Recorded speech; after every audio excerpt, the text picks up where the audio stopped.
di tengah-tengah gejolak ini, ya, di tengah-tengah dunia, di tengah-tengah bangsa kita yang juga sedang menggeliat menghadapi tantangan pergumulan yang tidak ringan, saudara-saudara.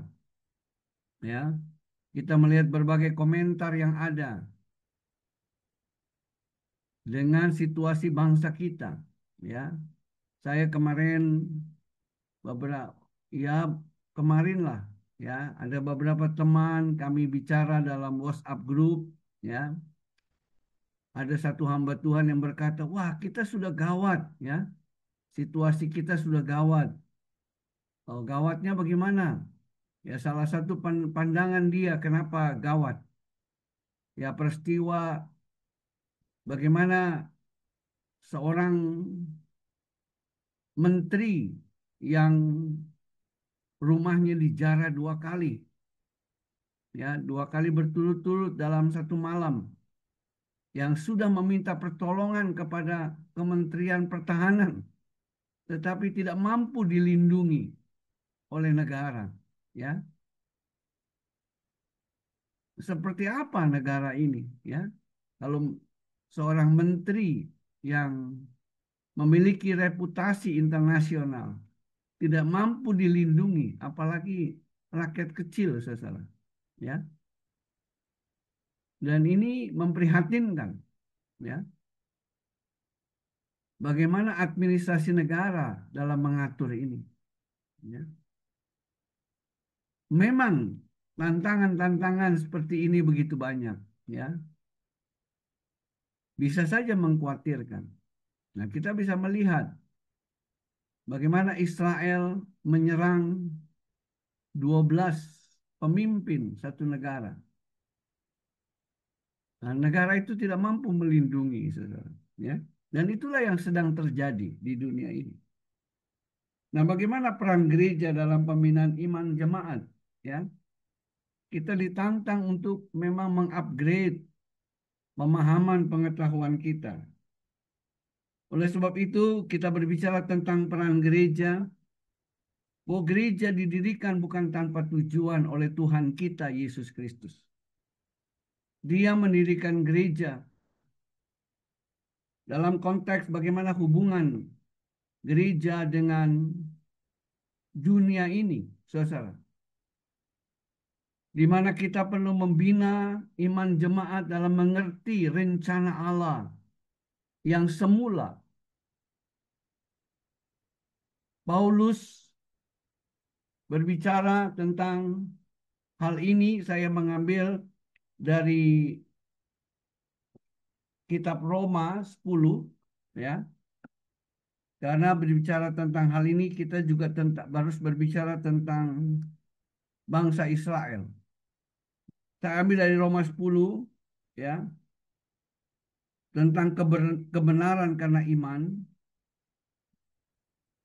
ayat 1 sampai 21 sebenarnya, tetapi saya akan baca beberapa ayat.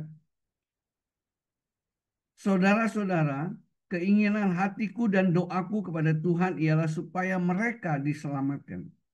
Sebab aku dapat memberi kesaksian tentang mereka bahwa mereka sungguh-sungguh giat untuk Allah, tetapi tanpa pengertian yang benar. Sebab oleh karena mereka tidak mengenal kebenaran Allah, dan oleh karena mereka berusaha untuk mendirikan kebenaran mereka sendiri, mereka tidak takluk kepada kebenaran Allah. Saudara-saudara, ayat yang luar biasa, ya. Saya baca beberapa ayat, yaitu ayat 4 sampai ayat 5. Sebab Kristus adalah kegenapan hukum Taurat, sehingga kebenaran diperoleh tiap-tiap orang yang percaya. Sebab Musa menulis kebenaran karena hukum Taurat, yaitu orang yang melakukannya akan hidup karenanya. Nah, saudara-saudara, bagaimana peran gereja? Paulus menyinggung tentang hal ini sebelum gereja berperan. Dia berbicara tentang pra gereja, ya. Dia menarik kembali ke masa lalu. Bagaimana Allah menciptakan bangsa Israel. Allah menghadirkan bangsa Israel di dunia. Dalam kaitan konteks pengertian pada zaman abad mula-mula. Di mana Paulus bekerja, di mana Paulus melayani, di mana Paulus memberikan hidupnya. Ketika dia mengalami transformasi dalam pemikiran. Yang tadinya dia menganiaya dan sekarang dia harus membangun. Oleh karena Tuhan telah mengingatkan dia. Saudara-saudara yang dikasih Tuhan, Paulus merupakan salah satu hamba Tuhan yang begitu luar biasa dalam perannya. Karena dari 36 atau 37 kita punya perjanjian baru, 27 surat-surat ditulis oleh Rasul Paulus. Rasul Paulus menerima hikmat, menerima pengertian yang begitu dalam dari Tuhan, sehingga menjadi warisan kita dalam kita membangun iman, dalam kita menjelaskan kepada dunia tentang siapa itu Kristus Yesus. Nah, saudara-saudara, seperti saya katakan, gereja didirikan bukan tanpa tujuan. Namun Paulus mencoba menarik sebelum itu. Begitu pula Israel hadir bukan tanpa tujuan. Dan semua terjadi ada sebab musababnya. Nah, oleh sebab itu bagaimana peran gereja dalam membina iman jemaat? Biarlah umat Tuhan pada hari-hari ini mengerti kaitan ini. Saya kira gereja perlu terus membangun dirinya. Yang saya maksud gereja bukan saja pribadi kita, tetapi juga kelompok, masyarakat, atau sinode, atau juga mungkin ormas. Saudara-saudara, artinya kita memiliki tujuan.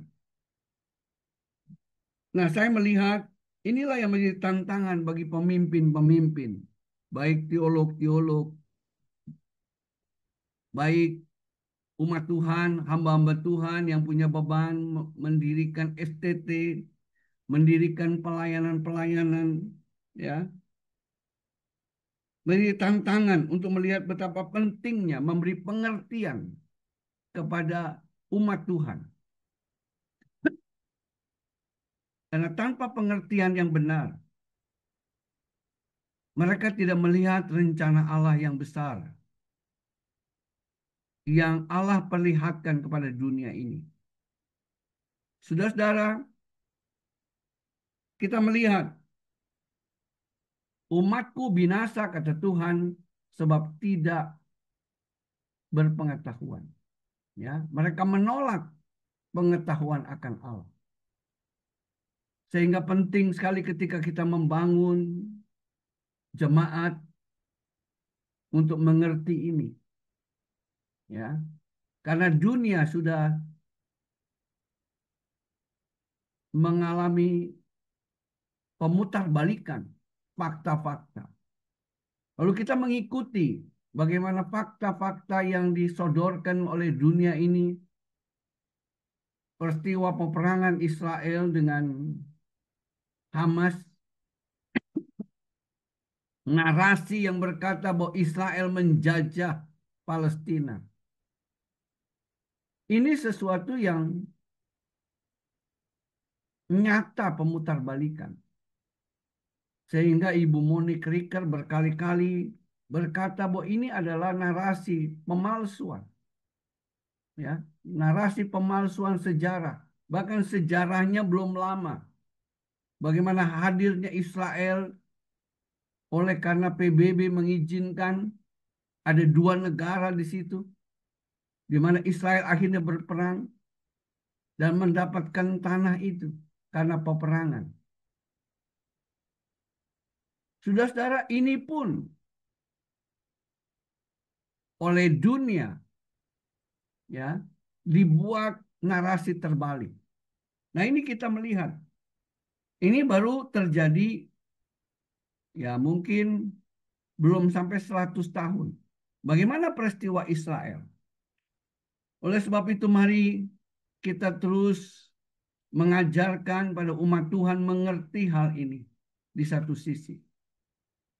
Ya, perlu belajar firman Tuhan, merenungkan firman Tuhan siang dan malam. Saudara, hubungan gereja dengan dunia, yaitu bagaimana kita memperkenalkan rencana Allah bahwa dunia ini akan dibinasakan. Mengapa harus dibinasakan? Oleh karena dosa yang semakin bertambah-tambah. Ya. Dunia ini akan diganti dengan langit baru dan bumi yang baru. Bagaimana umat Tuhan perlu mengerti hal ini? Ya. Sehingga mereka mengerti bahwa mereka datang untuk menjadi warga kerajaan Allah yang akan mengisi sebagai penghuni dari langit baru dan bumi yang baru. Ya. Sehingga ketika mereka beribadah, bergereja, mereka tahu tujuan mereka. Apa yang mereka mau capai, saudara-saudara. Tidak sekedar terus berfokus pada gangguan-gangguan yang ada. Tentang sakit penyakit, tentang faktor pekerjaan, masa depan, dan lain sebagainya. Itu memang ada hal-hal yang memang perlu kita alami. Ya, dengan beragam tekanan yang berbeda. Dan memang itu bisa mengganggu fokus kita untuk kita memahami rencana Allah. Inilah yang menjadi tantangan gereja, ya. Bagaimana mengingatkan jemaat antara idealisme dan realistisnya. Secara realistis kita menghadapi tantangan-tantangan ini yang tidak kecil. Tetapi secara ideal, bahwa kita sedang dipersiapkan oleh Tuhan untuk menjadi warga kerajaan Allah yang akan memerintah di dalam langit baru dan dunia baru. Ya. Hal ini memang menarik bagi kita untuk kita bahas. Sehingga rancangan-rancangan yang kita buat bukan sekedar rancangan jangka pendek, tapi rancangan yang memiliki dampak kekekalan. Saudara, ya. Inilah menarik. Firman Allah berkata dalam doa Bapa kami berkata, jadilah kehendakmu di bumi seperti di sorga. Bagaimana umat Tuhan bisa mengalami kemenangan-kemenangan yang nyata sebagaimana Tuhan janjikan. Sehingga suasana sorga dapat dihadirkan di tengah-tengah tantangan pergumulan dunia ini. Ya. Inilah hubungan peran gereja dalam membangun iman jemaat, memperkenalkan rencana Allah yang luar biasa. Ya. Bahwa dunia akan dihukum dan bagaimana kita hidup sebagai umat Tuhan yang besar. Umat Tuhan yang dipersiapkan menjadi warga langit baru dan bumi yang baru. Ya. Yang kedua, bagaimana kaitan gereja dengan Israel, dengan dunia ini. Ya. Umat Tuhan perlu tahu, saudara-saudara, pembalikan tadi bagaimana Israel menjajah Palestina. Itu membuktikan mereka tidak mengerti atau belum mengerti bagaimana Tuhan telah menempatkan Israel, membawa Israel kepada tanah perjanjian. Oleh sebab itu dalam salah satu pidatonya yang luar biasa, Perdana Menteri Israel Benyamin Netanyahu berkata, nenek moyang kami sudah menghadapi berbagai peperangan, baik menghadapi Persia, menghadapi Babilonia, menghadapi segala sesuatu. Firaun, dia bilang, Mesir. Kami tetap bertahan dan hari ini kami ada di sini. Israel yang tadi terhilang selama 2000 tahun, dia boleh kembali. Yang terakhir dikatakan berita suku Manase kembali. Dan kalau saya merenungkan hal ini, di Israel itu merupakan suku-suku yang luar biasa. Ya, ada yang kulitnya hitam, ada yang kulitnya kuning, ada yang dari Tibet, ada dari berbagai macam. Saya teringat hal itu, kalau itu mereka kumpul, saya teringat itu seperti kita Indonesia ya. Indonesia ada suku keturunan dari Dayak yang kuning, ya, ada dari Papua yang hitam, ya, ada yang dari Kupang mungkin sawo mateng dari Sunda, ya, yang keras dari suku Batak, ya, yang sedikit ya mungkin hitam manise dari Ambon, ya, saudara. Itu hampir mirip-mirip ya. Hanya mungkin Israel punya daya ikat yang lebih kuat sebagai satu suku bangsa yang memiliki riwayat yang panjang, ya. Netanyahu berkata, kami hadir bangsa Israel di tengah dunia ini. Dan dunia tidak melihat itu. Dunia tidak mengajarkan itu. Dan umat Tuhan juga tidak mengerti. Sehingga bisa saja mungkin ada seorang pendeta bisa berkata bahwa Israel itu menjajah tanah Palestina. Ya, bisa saja maksud saya. Atau mungkin kelompok-kelompok ya orang Kristiani yang mungkin juga majelis yang sudah duduk menjadi pemimpin-pemimpin negara, ya.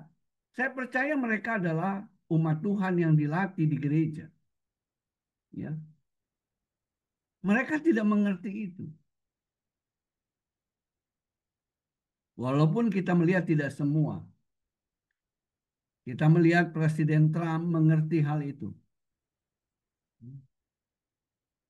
Saudara-saudara, bagaimana jemaat kita boleh mengerti ini sehingga mereka bisa melihat bahwa tangan Tuhan sedang bekerja dalam menata dunia ini, dalam membawa dunia ini akan jadi seperti apa dunia ini.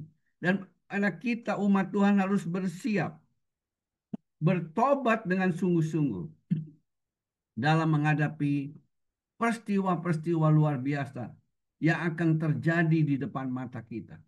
Ya. Yang kedua, bagaimana menjelaskan tentang keselamatan yang kekal melalui bangsa Yahudi. Pernyataan statement Tuhan yang sangat luar biasa berkata bahwa keselamatan datang dari bangsa Yahudi. Umat gereja Tuhan. Dari kecil sampai besar. Dari beragam usia. Perlu mengerti mengapa statement Kristus Yesus Tuhan dan Raja kita berkata bahwa keselamatan datang dari bangsa Yahudi. Coba Anda buat pertanyaan ini. Suruh mereka jawab. Mengapa? Karena ini kaitan dengan sebelum pragereja. Sebelum gereja dipilih pada zaman perjanjian baru. Bagaimana Israel. Melalui Israel lah Tuhan menyatakan diri kepada dunia ini.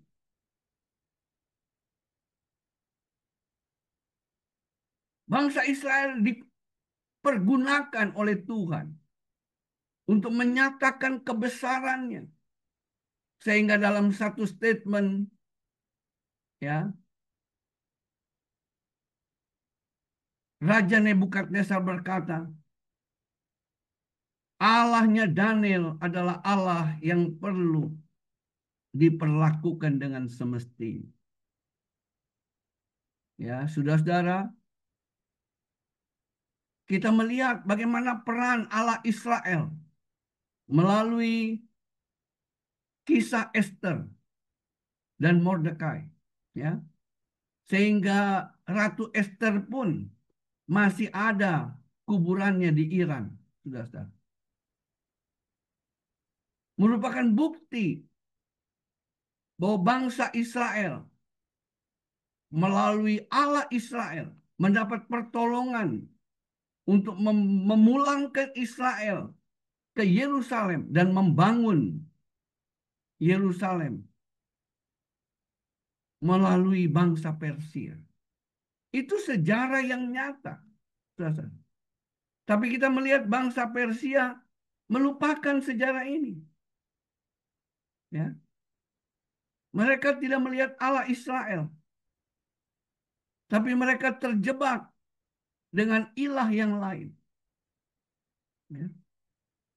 Allah yang tidak dikenal.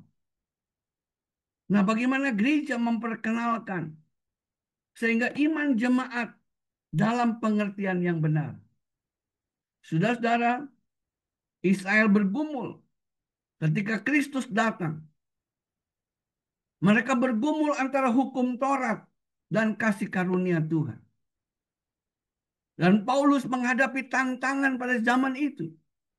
Sehingga dia berkata, aku rela terhilang asal bangsaku menerima keselamatan.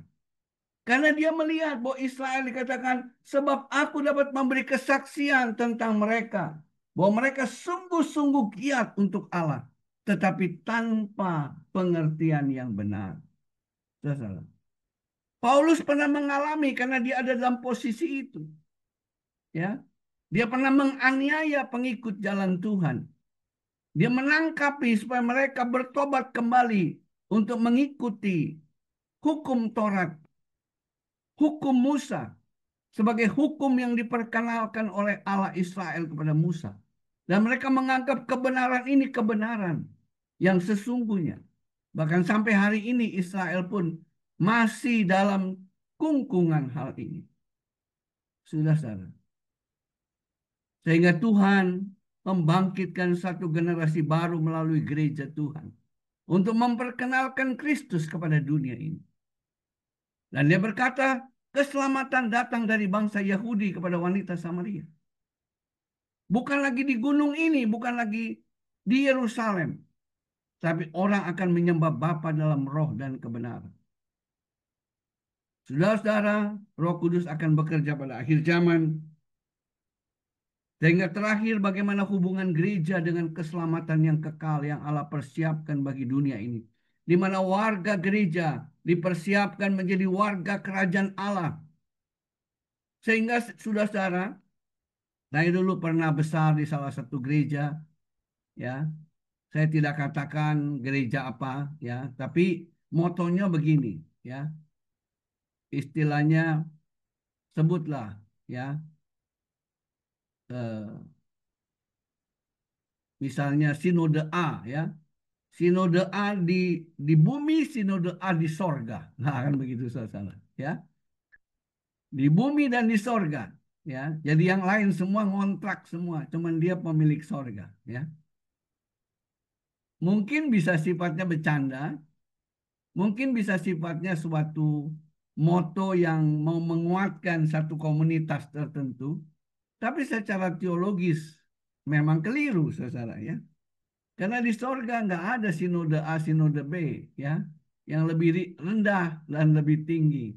Tetapi kita sama-sama warga kerajaan Allah. Umat pengikut Kristus Yesus Tuhan dan Juru Selamat kita. Kalau melalui Dia dan di dalam Dia kita boleh diselamatkan. Ya, hanya di dalam Dia. Nah, kita bergerak di sini. Bagaimana membangun iman jemaat, bukan iman jemaat kepada satu sinode. Ya, dengan kita membantai doktrin gereja lain dan kita berkata kita lebih baik dari yang lain, saudara. Ya, tidak begitu juga, ya. Tuhan menyelamatkan kita tidak seperti itu. Saudara boleh lihat berbagai kesaksian, kebetulan kalau saya sering bergerak dalam dunia apologet, ya. Tuhan menyelamatkan dia dengan satu hal yang sangat sederhana, memperlihatkan dirinya. Kita bersyukur Tuhan tidak memperlihatkan dirinya bahwa dia datang dari gereja A, dari sinode B, saudara. tetapi dia datang pribadi dan orang dibawa kepada dirinya. Ya. Nah, jangan sampai kita mengaburkan rencana Allah. Kitalah yang akhirnya menjadi orang Farisi, ya, yang berteriak-teriak seperti anekdot, ya, garogol, garogol. Orang pergi ke garogol, tetapi kita tetap ada di terminal, saudara.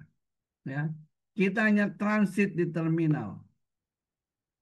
Dan ini biarlah ormas kita juga PMD boleh bergerak dengan menjadi mercusuar yang mengingatkan berbagai sinode untuk kembali kepada rencana Allah, keselamatan yang kekal.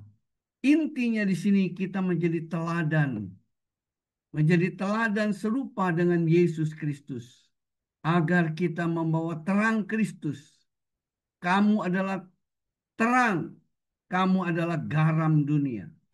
Ya, hubungan kita membangun iman jemaat adalah para pemimpin menjadi teladan. Terutama hari-hari ini kita melihat bagaimana para pemimpin bangsa, ya, yang mendapat pemahaman dari masyarakat bahwa mereka tidak diperlukan lagi, oleh karena mereka mempertontonkan kehidupan yang tidak sesuai dengan harapan rakyat, ya, tidak menjadi teladan. Kita melihat peristiwa di tengah-tengah kita, ya, gejolak ini gejolak moral, gejolak etika, gejolak keteladanan yang tidak muncul seperti Kapolri Hugeng dulu, ya, dikatakan bagaimana dia hidup dalam kesederhanaan. Sekarang kita boleh melihat para pendeta, ya, dengan mempertontonkan. Saudara, kalau ketemu para pendeta yang memiliki mobil mewah dan jam yang jutaan, apa yang sudah lakukan? Ya,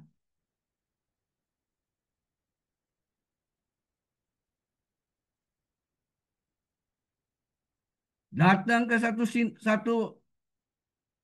Nah, sebentar nih, tanggal besok kita berangkat ke Mawar Saron. Coba lihat kehidupan para pendeta yang mempertontonkan aksesoris kehidupannya.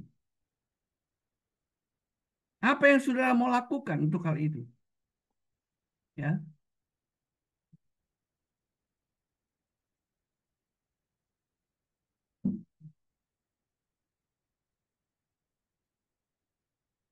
saudara-saudara, inilah menjadi tantangan kita.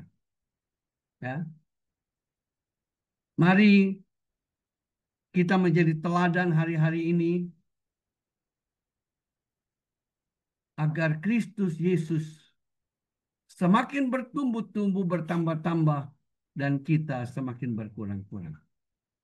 Tuhan Yesus memberkati kita, dan saya percaya kita masih belajar, saya masih belajar, saudara kita masih belajar untuk menjadi orang yang memperkenankan Tuhan dari hari ke hari. Tuhan memberkati. Terima kasih Tuhan, berkati dan urapi akan segala apa yang hamba paparkan, dan biarlah Roh Kudus memberikan pengertian yang baru untuk ini. Dalam nama Yesus kami berdoa. Amin. Saya serahkan kepada hambanya